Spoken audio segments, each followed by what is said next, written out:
Mi nombre es Flavia León Málaga y voy a hablar sobre diseño de investigación.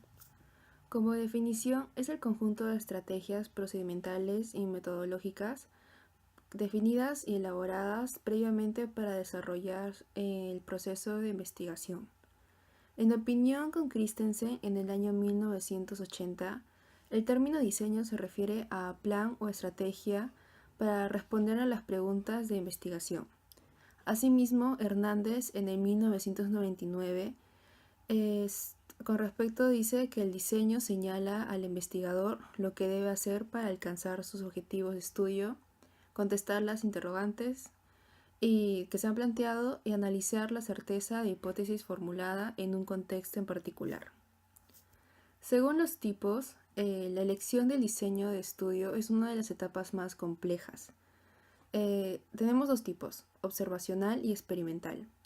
En el observacional vamos a tener descriptivos y analíticos. Un estudio descriptivo tiene como objetivo la descripción de sus variables en un grupo de sujetos en un periodo de tiempo, sin incluir los grupos de control. Y el grupo de estudio analítico está destinado a analizar comparativamente grupos de sujetos. En las características del observacional y del experimental, si la medición es única, será transversal. Si es en un periodo de tiempo, será longitudinal. Se centra en hechos pasados, es un estudio retrospectivo. Seguirán los individuos el estudio a través de un futuro, será prospectivo. Pues estos solo son características de los diseños y no corresponden a tipos de diseños en particular, ya que está dentro de ellos.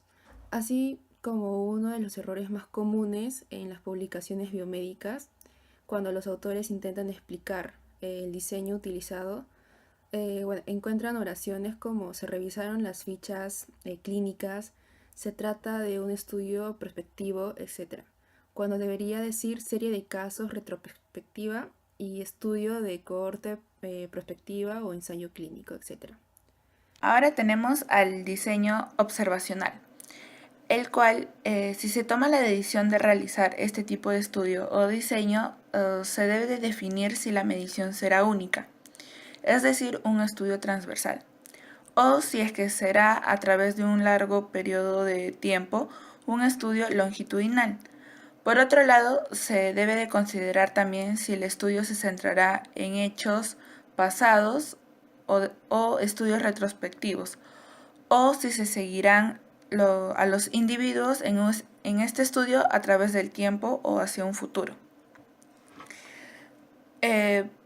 Bueno, y es así como los estudios observacionales se pueden aplicar para informar resultados del ámbito del tratamiento y la prevención, la etiología y el daño o morbilidad, también el diagnóstico, el pronóstico y la historia natural, escenarios en los que los estudios observacionales otorgan distintos niveles de evidencia según el diseño en particular y el ámbito del que se trate. Los tipos de estudios observacionales. Tenemos dos tipos de estudios, los estudios longitudinales y los estudios transversales. En los estudios longitudinales, estos se desarrollan durante un periodo definido de tiempo. En cambio, los transversales se desarrollan en un momento concreto del tiempo. En los estudios longitudinales, por ejemplo, podemos mencionar a los estudios de historia demográfica, fecundidad, mortalidad. Y estos a su vez podrían ser estudios de caso control o estudio de cohorte.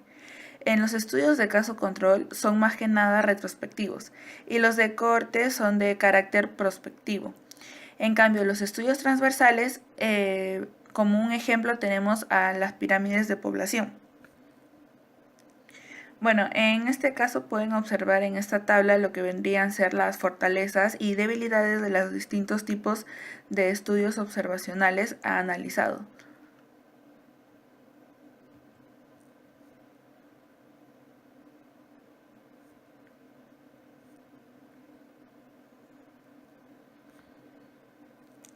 Bueno, también cuando se desarrolla el diseño observacional, presenta inconvenientes en este estudio, como el escaso control de las influencias de los factores de confusión sobre los resultados del estudio, debido a la falta de control por parte del investigador, ya que cada estudio observacional tiende a ser único, siendo muy difícil reproducir los resultados por otro investigador.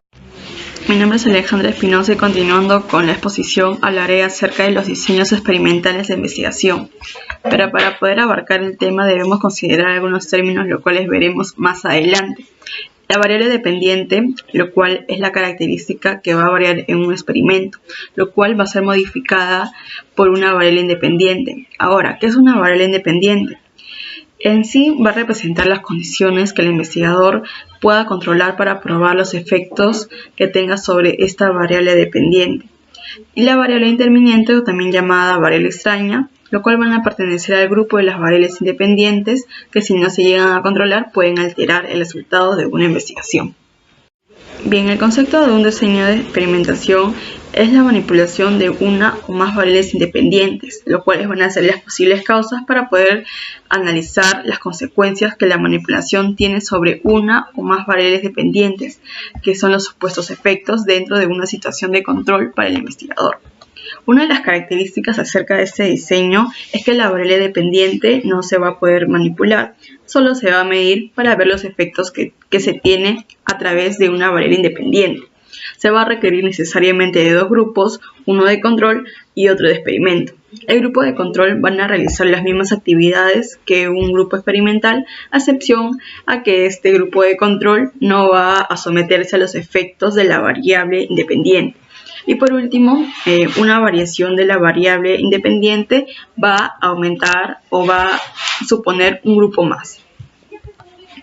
Tipos de diseños experimentales. Para poder saber acerca de los tipos de diseños experimentales, debemos indicarnos acerca de la simbología de diseños experimentales, usados por Campbell y Stanley en 1996 para los experimentos, lo cual se van a representar en estos símbolos, lo cual es R, asignación al azar o aleatoria, G, que van a considerarse los grupos de personas, X, al tratamiento o a la medición de los sujetos de un grupo, lo cual puede ser una prueba, un cuestionario, una tarea, etc. Y una rayita que sería una ausencia de estímulo, ¿no?, en la variable independiente. Tipos de diseño de experimentación tenemos a las preexperimentales, lo cuales se van a denominar aquellas investigaciones que su grado de control es mínimo y no van a cumplir los requisitos de un verdadero experimento. Se van a presentar de dos formas. Ahora, ¿cuáles son los requisitos para que sea un verdadero experimento?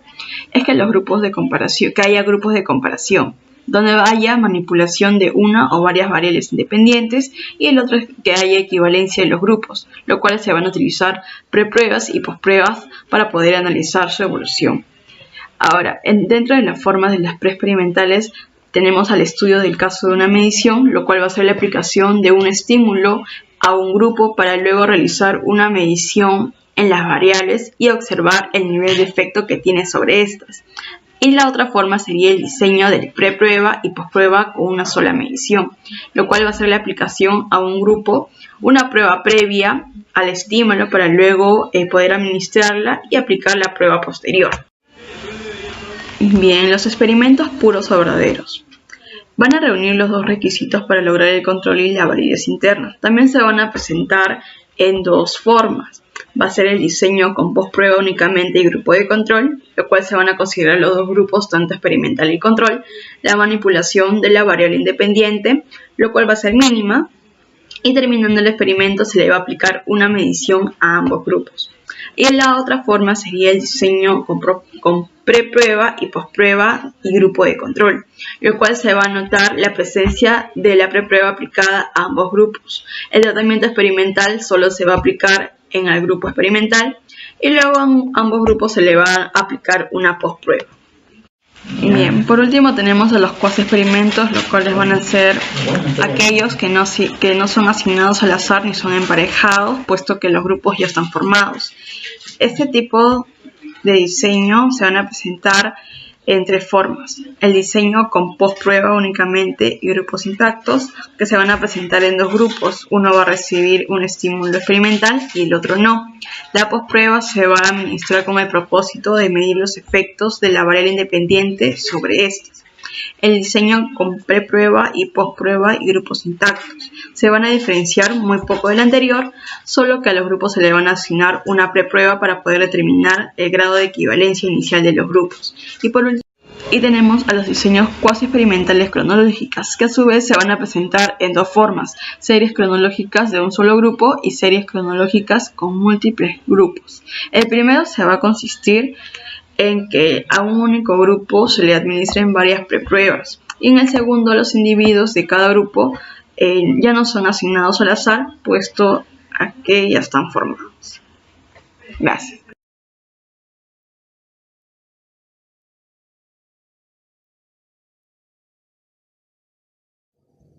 En conclusión, el diseño de investigación es una planificación comprendida de lo que se debe hacer para lograr los objetivos del estudio. Un diseño cuidadoso del estudio es fundamental para determinar la cantidad de la investigación clínica. Si se trata de un diseño estadístico, el mismo debe tener en cuenta la estructura del estudio y todos los aspectos concernientes a la recolección de datos, incluido el tipo de mediciones a realizar y la frecuencia de las mismas. A través de un diseño cuidadoso puede minimizar el sesgo y reducir el error aleatorio. La clasificación de los diseños se da según el propósito del estudio, según la cronología de las observaciones y según el número de mediciones. Según el propósito del estudio se divide en experimentales y observacionales. Según la cronología de las observaciones se divide en prospectivos y retrospectivos, y según el número de mediciones se divide en longitudinales y transversales. Según el propósito del estudio, en modo experimental, el investigador tiene el manejo de la variable independiente, ya que puede manipularla de manera intencional. Y en el caso de observacionales, en este tipo de diseño el investigador debe elegir un experimento planteado por la naturaleza, ya que no le es posible manejar la variable independiente o porque sería éticamente incorrecto hacerlo. Por ejemplo, no se considera ético someter a las personas a un potencial causa de enfermedad. Sin embargo, los individuos escogen una amplia gama de sustancias tóxicas para su consumo. Se puede pensar que en el ámbito del tabaco, el consumo de marihuana, cocaína, alcohol, hormonas, etc., el investigador puede entonces observar el efecto de las sustancias potencialmente nocivas y en quienes voluntariamente las consumen y compartir los controles con los que no lo hacen.